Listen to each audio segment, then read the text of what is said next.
ना, आमतौर पर ना जब भी किसी सिस्टम या डायग्नोसिस की बात होती है तो हम एक तरह की सटीकता की उम्मीद करते हैं। हाँ बिल्कुल, एकदम इंजीनियरिंग की तरह। बिल्कुल। जैसे अगर हाथ की हड्डी टूटती है तो एक्सरे में वो टेढ़ी मेढ़ी सफेद लाइन एकदम साफ दिख जाती है। डॉक्टर बस स्क्रीन पर उंगली रखता है और कहता है कि देखिए ये रही दिक्कत। सही कहा। वहाँ चीजें एकदम ब्लैक एंड वाइट होती हैं। मतलब या तो हड्डी टूटी है या फिर नहीं टूटी है, बीच का कोई रास्ता ही नहीं होता। और शायद इसीलिए ना, इंसान होने के नाते हमें ऐसे साफ सुथरे सिस्टम बहुत पसंद आते हैं। हमें चीज़ों को अलग अलग खानों में बांटना अच्छा लगता है। लेकिन जब हम एक बहुत ही विशाल और जटिल संगठन के अंदर झांकते हैं, जैसे कि अपना भारतीय रेलवे का नेटवर्क, तो अचानक से वो एक्सरे मशीन काम करना बंद कर देती है। हाँ, वो बाहर से देखने पर तो एक सुचारू रूप से चलती हुई ट्रेन का नेटवर्क लगता है। वही तो। लेकिन उस ट्रेन को पटरियों पर दौड़ाए रखने के लिए जो पूरा प्रोक्योरमेंट और इन्वेंट्री का ढांचा पीछे काम कर रहा है, वो किसी आम इंसान को एक बहुत बड़े और कह सकते हैं धुंधले भूल भुलैया जैसा लग सकता है। इसे भूल भुलैया कहना बिल्कुल भी गलत नहीं होगा। क्योंकि देखिए, जब किसी सिस्टम में लाखों पुर्जे हों, करोड़ों का बजट हो और हजारों कर्मचारी शामिल हों, तो बाहर से देखने पर वो पूरा ढांचा एक डायग्नोस्टिक मडी वाटर्स यानी एक धुंधली तस्वीर ही लगता है। तो इसी धुंधली तस्वीर को साफ करने के लिए स्रोतों पर आधारित इस गहन चर्चा में हमारे सभी सुनने वालों का स्वागत है। आज का हमारा जो विषय है वो आर नागेंद्र जी द्वारा स्टोर्स मैटर्स पर दी गई एक बेहद विस्तृत प्रेजेंटेशन पर आधारित है। और हमारा मिशन आज सिर्फ गोदामों की बात करना नहीं है। बिल्कुल नहीं, हम ये समझना चाहते हैं कि इतना विशाल संगठन अपने लाखों आइटम्स को, मतलब एक छोटे से सफाई वाले सूती कपड़े से लेके कई करोड़ के इंजन पार्ट्स तक, बिना किसी अफरा तफरी के कैसे मैनेज करता है। हम उस कॉम्प्लेक्स मशीनरी के अंदर झांकेंगे जिसे एमएमडी यानी मटेरियल्स मैनेजमेंट डिपार्टमेंट कहा जाता है। और ये समझना बहुत ज़रूरी है कि एमएमडी का काम सिर्फ बाजार से सामान खरीदकर किसी गोदाम में रख देना नहीं है। अगर ऐसा होता तो ये बहुत ही आसान काम था। हाँ, वो तो कोई भी कर लेगा। बिल्कुल। इस विभाग के उद्देश्य बहुत गहरे और एकदम सटीक है। उन्हें ये सुनिश्चित करना होता है कि सही क्वालिटी का सामान बिल्कुल सही मात्रा में और सबसे सही कीमत पर खरीदा जाए। और इन सबसे ऊपर टाइमिंग। बिल्कुल टाइमिंग, वो सामान ठीक उसी समय उपलब्ध होना चाहिए जब उसकी जरूरत हो। पर मुझे लगता है कि सिर्फ खरीदना ही काफी नहीं है ना। किसी चीज को खरीद लेने के बाद असली चुनौती तो उसे संभालने की होती है। वही तो सबसे बड़ा पेंच है। ये एक पूरा का पूरा इकोसिस्टम है। मतलब सप्लायर से सामान लेने के बाद उसे सुरक्षित तरीके से वेयरहाउस में रखना, फिर उसे इस्तेमाल करने वाले विभाग, जिसे तकनीकी भाषा में हम कंसाइनी कहते हैं, उस तक पहुंचाना। इन्वेंट्री का हिसाब रखना। हाँ, इन्वेंट्री का हर पल हिसाब रखना। और अंत में जो मशीनरी या पुर्जे पुराने होकर स्क्रैप बन गए हैं, उनका सही तरीके से निपटारा करना भी इसी में शामिल है। तो अगर हम इस पूरे चक्रव्यूह को समझने की कोशिश करें तो शुरुआत कहाँ से होती है? क्योंकि किसी भी संगठन में तो सुई से लेकर भारी भरकम क्रेन तक आती है। इन सबको एक ही तराजू में तो तौला नहीं जा सकता। बिल्कुल नहीं। और यहीं से क्लासिफिकेशन यानी चीजों को श्रेणियों में बांटने का काम शुरू होता है। इस पूरी इन्वेंट्री को मुख्य रूप से दो हिस्सों में बांटा गया है, स्टॉक आइटम्स और नॉन स्टॉक आइटम्स। चलिए इसको थोड़ा विस्तार से समझते हैं। क्या इसे हम घर के किराना बजट वाले नजरिए से देख सकते हैं? कैसे? जैसे घर में दूध, चावल या आटा जैसी चीजें होती हैं। हमें पता होता है कि हर महीने 10 किलो आटा लगेगा ही लगेगा। तो ये हमारे स्टॉक आइटम्स हो गए, क्योंकि इनकी जरूरत हमें लगातार है। हाँ बिल्कुल। और दूसरी तरफ मान लीजिए एक फैंसी एस्प्रेसो कॉफी मशीन है। वो कोई ऐसी चीज नहीं है जो हम हर महीने खरीदते हैं। वो बस एक बार किसी खास जरूरत के लिए ली जाती है। तो क्या रेलवे में भी यही लॉजिक नॉन स्टॉप के लिए काम करता है? देखिए, यहाँ सबसे दिलचस्प बात यह है कि ये एनालॉजी काफी हद तक काम तो करती है, लेकिन इसमें एक बहुत बड़ा फर्क है।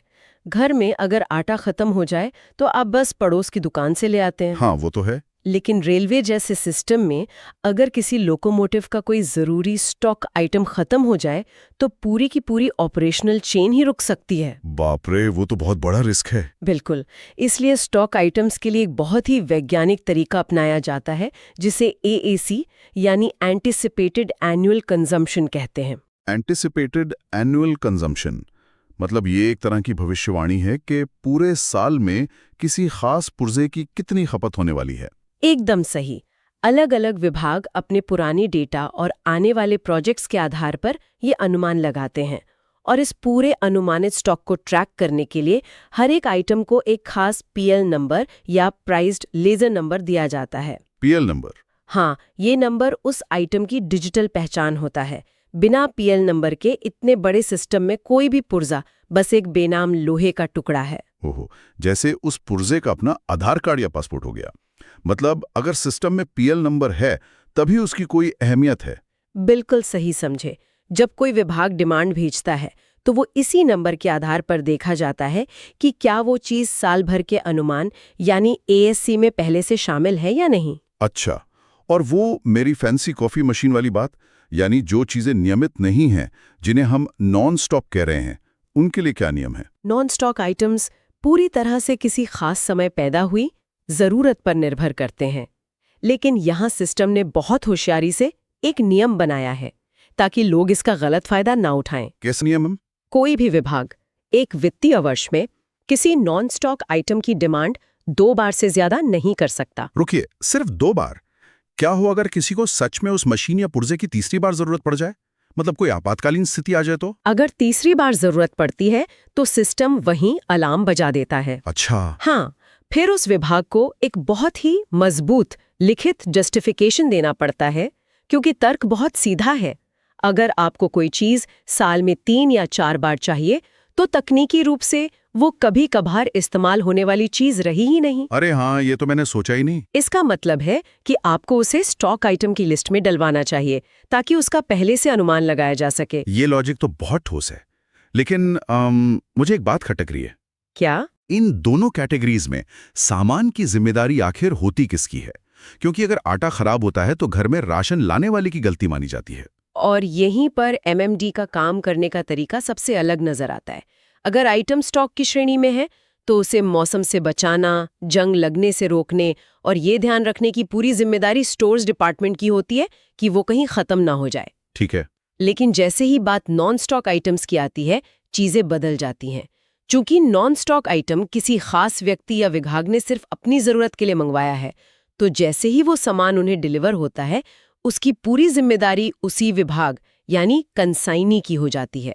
स्टोर्स डिपार्टमेंट उसे अपने पास संभाल कर नहीं रखता। मतलब दूध फटे तो जिम्मेदारी स्टोर वाले की, लेकिन अगर वो कॉफी मशीन टूटे तो जिम्मेदारी उसकी जिसने उसे जिद करके मंगवाया था। एकदम सटीक। ठीक है, ये तो वो सामान हो गया जो या तो रोज चाहिए या कभी कभार। लेकिन अगर कोई ऐसी चीज चाहिए जो बिल्कुल ही नहीं है, मतलब जो आज तक कभी खरीदी नहीं गई और सिस्टम में उसका कोई पीएल नंबर मौजूद ही नहीं है? ऐसी स्थिति के लिए एक बहुत ही सख्त प्रक्रिया बनाई गई है। इसके लिए एक डिजिटल फॉर्म भरा जाता है जिसे सैफ या स्टॉकिंग एप्लीकेशन फॉर्म कहते हैं। सैफ? हाँ, इसे एक digital platform user depot module, जिसे यूडीएम कहते हैं, उस पर भरा जाता है। तो क्या कोई भी अपनी मर्जी से ये फॉर्म भरकर कुछ भी नया मंगवा सकता है? बिल्कुल नहीं। इस फॉर्म में सिर्फ ये नहीं लिखना होता कि मुझे ये पुर्जा चाहिए। तो और क्या क्या देना होता है? इसमें उस आइटम का तकनीकी विवरण, सटीक स्पेसिफिकेशंस और सबसे जरूरी चीज एक बहुत ही विस्तृत जस्टिफिकेशन देना होता है। ये बताना पड़ता है कि आज तक इसके बिना काम कैसे चल रहा था और अचानक इसे स्टॉक करने की नौबत क्यों आ गई। हो, मतलब पूरी हिस्ट्री देनी पड़ती है। हाँ। क्या कोई पुरानी मशीन अपग्रेड हुई है, क्या कोई नया नियम आया है, ये सब बताना होता है। और क्या लोग इस जस्टिफिकेशन में घुमा फिरा कर कुछ भी लिख सकते हैं? इसे चेक कौन करता है? इसे चेक करने के लिए शीर्ष तकनीकी अधिकारी होते हैं। वो हर एक पहलू का बारीकी से विश्लेषण करते हैं। अगर उन्हें लगता है कि मांग जायज है, तभी उस नए आइटम के लिए एक नया पीएल नंबर बनाया जाता है। अच्छा, और फिर? और दिलचस्प बात यह है कि नंबर बनने के बाद सामान खरीदने की रिक्वेस्ट वो विभाग नहीं भेजता जिसने मांग की थी, बल्कि स्टोर्स डिपो भेजता है। ऐसा क्यों? क्योंकि अब वो पूरे संगठन का स्टॉक आइटम बन चुका है। चलिए मान लेते हैं कि आइटम अप्रूव हो गया, खरीद लिया गया और गोदाम में IMMS यानी इंटीग्रेटेड मटेरियल मैनेजमेंट सिस्टम के डिजिटल लेजर में दिखने लगा। अब जिसे वो सामान चाहिए वो उसे गोदाम से निकालेगा कैसे? जब सामान IMMS में आ जाता है तो कंसाइनी उसी UDM प्लेटफॉर्म के जरिए एक डिमांड फॉर्म भरता है, जिसे S1313 कहते हैं। S1313, ठीक है, अपडेट कर दिया जाता है। यहाँ पर बात सच में बहुत दिलचस्प हो जाती है। लाखों रुपए के पुर्जों के लिए तो ये डिजिटल ट्रेल और फॉर्म भरना बहुत जरूरी है, मैं समझ सकता हूँ। हाँ। लेकिन क्या हर एक छोटी चीज के लिए भी यही प्रक्रिया होती है? मेरा मतलब है जो चीज़ें रोज़ इस्तेमाल होती हैं, जैसे इंजन साफ करने के लिए कॉटन वेस्ट या सूती कपड़ा जिसे डंगरी क्लॉथ कहते हैं। क्या एक मैकेनिक को हर रोज़ एक सफाई के कपड़े के लिए यूडीएम पर जाना पड़ेगा और फॉर्म भरना पड़ेगा? ये तो पूरी तरह से समय की बर्बादी लग रही है मुझे। अगर हम इसे बड़ी तस्वीर से जोड़कर देखें तो आपका ये सवाल बहुत लाजमी है और इसका जवाब इन्वेंट्री मैनेजमेंट की एक बहुत गहरी समस्या को सुलझाता है। कैसे? देखिए, सबसे ज्यादा इन्वेंट्री लीक्स या बर्बादी करोड़ों की मशीनों में नहीं होती, बल्कि इन्हीं सफाई के कपड़ों, ग्रीस और नट बोल्ट जैसी छोटी चीजों में होती है। हाँ, लोग सोचते हैं कि ये तो सस्ती चीज़ें हैं, निकाल लो। बिल्कुल, लेकिन अगर इनके लिए रोज अप्रूवल लेना पड़े तो काम ठप हो जाएगा। इसलिए सिस्टम ने इसका एक बीच का रास्ता निकाला है, जिसे इम्प्रेस्ड सैंक्शन कहते हैं। इम्प्रेस सैंक्शन, ये काम कैसे करता है? जो चीजें रोजमर्रा के आधार पर चाहिए होती हैं, उनके लिए एक वरिष्ठ अधिकारी से एक बार में ही इम्प्रेस्ड यानी एक फिक्स्ड कोटा मंजूर करवा लिया जाता है। एक मुश्त कोटा? हाँ, मान लीजिए तय हो गया कि एक वर्कशॉप में हर महीने 100 किलो कॉटन वेस्ट लगेगा। अब वो सैंक्शन यूडीएम पर अपलोड कर दिया जाता है। जब भी वर्कशॉप को वो कपड़ा चाहिए होता है तो रोज-रोज अप्रूवल की जरूरत नहीं पड़ती। तो वो बस डिमांड डालते हैं? हाँ, वो बस एक अलग फॉर्म S1830 के जरिए डिमांड डालते हैं और उन्हें उनके फिक्स्ड कोटे में से सामान मिल जाता है। बहुत खूब। मतलब रोजमर्रा का काम भी नहीं रुका और महीने के अंत में ये हिसाब भी रह गया कि 100 किलो कपड़ा कहाँ इस्तेमाल हुआ। बिल्कुल, इससे काम की गति भी बनी रहती है और जवाबदेही भी तय हो जाती है। चलिए, अब इस पूरी कहानी के सबसे रोमांचक हिस्से पर आते हैं। हमने ये तो तय कर लिया कि क्या खरीदना है, क्यों खरीदना है और उसका हिसाब कैसे रखना है, लेकिन ये सामान खरीदा कहाँ से जाएगा? किसी भी सरकारी या बड़े संगठन में खरीदारी हमेशा से एक बहुत ही संवेदनशील मुद्दा रहा है। और इसीलिए इस प्रक्रिया को किसी भी इंसानी बायस या पक्षपात से दूर रखने के लिए टेंडरिंग का इस्तेमाल होता है। Digital tendering? हाँ, आज के समय में ये सब IREPS नाम के पोर्टल के जरिए पूरी तरह से इलेक्ट्रॉनिक हो चुका है। वैसे तो सरकारी ई-मार्केट प्लेस यानी जेम या सेंट्रलाइज्ड एजेंसी से भी खरीद होती है, लेकिन जब स्टोर्स विभाग खुद बाजार से कुछ खरीदता है तो वो मुख्य रूप से 2 तरह के टेंडर निकालता है। कौन कौन से? लिमिटेड टेंडर यानी LT और ओपन टेंडर यानी OT।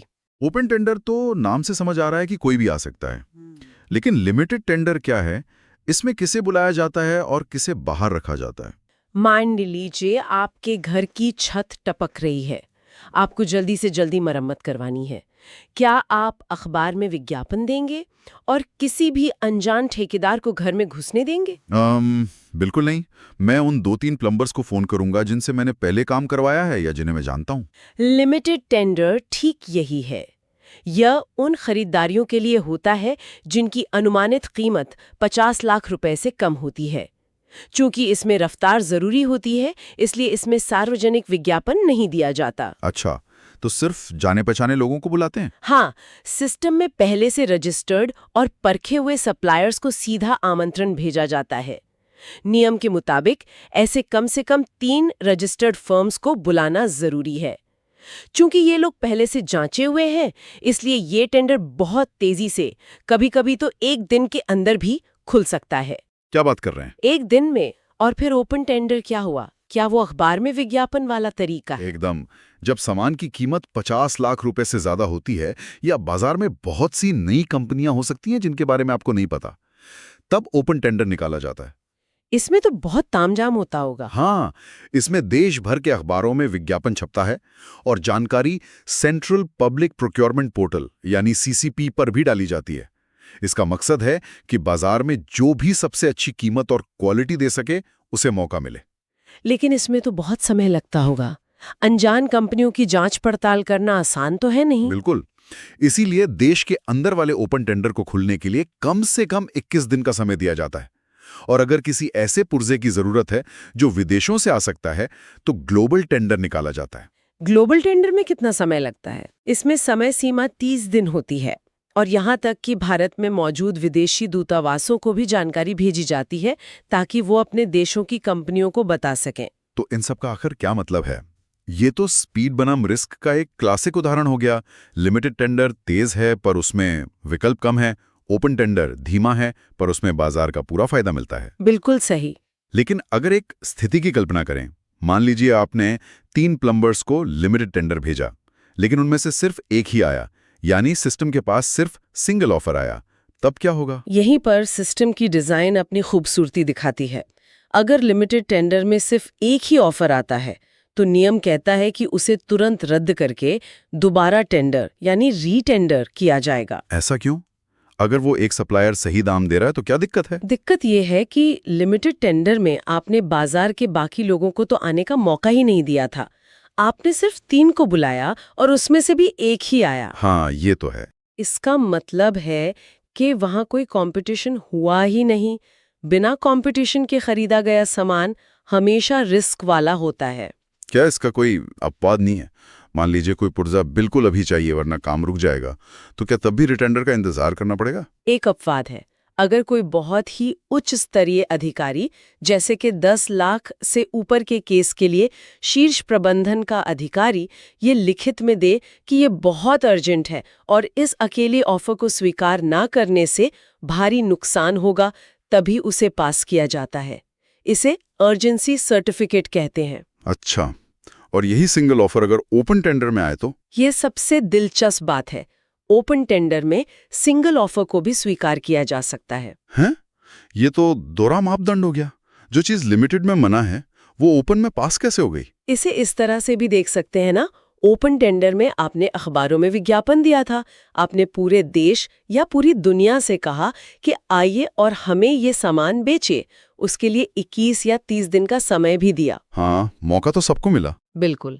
अगर इतने खुले निमंत्रण के बाद भी सिर्फ एक ही कंपनी सामने आई है, तो इसका सीधा सा मतलब है कि बाजार में इस पुर्जे को बनाने वाला शायद कोई और है ही नहीं। वहां कंपटीशन ना होने का कारण आपकी प्रक्रिया नहीं बल्कि बाजार की स्थिति है। ओहो, मैं समझ रहा हूँ। इसलिए अगर उस अकेली कंपनी का रेट वाजिब है और तकनीकी रूप से वो सही है, तो उस ऑफर को स्वीकार कर लिया जाता है। ये लॉजिक तो दिमाग खोल देने वाला है। टेंडर का मतलब ही कंपटीशन है। लेकिन अब मुझे एक और स्थिति के बारे में सोचना पड़ रहा है। बताइए। क्या हो अगर कोई विभाग टेंडर निकालने से पहले ही कह दे कि मुझे कोई कंपटीशन नहीं चाहिए, मुझे सिर्फ और सिर्फ इसी एक्स कंपनी की ही मशीन चाहिए? क्या सिस्टम में ऐसी कोई मोनोपोली या एकाधिकार की गुंजाइश है? इसे मोनोपोली कहना थोड़ा कठोर होगा, लेकिन तकनीकी दुनिया में ऐसी स्थितियां आती हैं। इसके लिए एक खास व्यवस्था है जिसे पैक यानी प्रोप्राइटरी आर्टिकल सर्टिफिकेट कहा जाता है। प्रोप्राइटरी आर्टिकल मतलब किसी की अपनी निजी संपत्ति या पेटेंट वाली चीज? सही कहा। इसके 2 मुख्य प्रकार होते हैं। एक होता है ए टाइप पैक। मान लीजिए किसी विभाग के पास पहले से कोई मशीन है और उसका कोई पुर्जा खराब हो गया। अब अगर वहां किसी दूसरी सस्ती ब्रांड का पुर्जा लगाया गया तो पूरी मशीन खराब हो सकती है। हाँ, कंपैटिबिलिटी का इशू आता है। बिल्कुल। ऐसे में अधिकारी एक ए टाइप पैक साइन करता है कि भले ही बाजार में और भी पुर्जे हों, लेकिन हमारी मशीन के लिए कोई और मेक या ब्रांड उपयुक्त नहीं होगा। और दूसरा प्रकार? दूसरा है सी टाइप पैक, जिसे क्लियर पैक कहते हैं।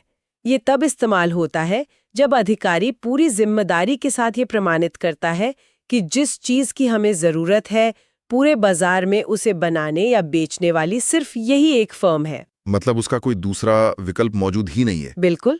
लेकिन जरा सोचिए, ये तो सिस्टम में भ्रष्टाचार का एक बहुत बड़ा रास्ता खोल सकता है।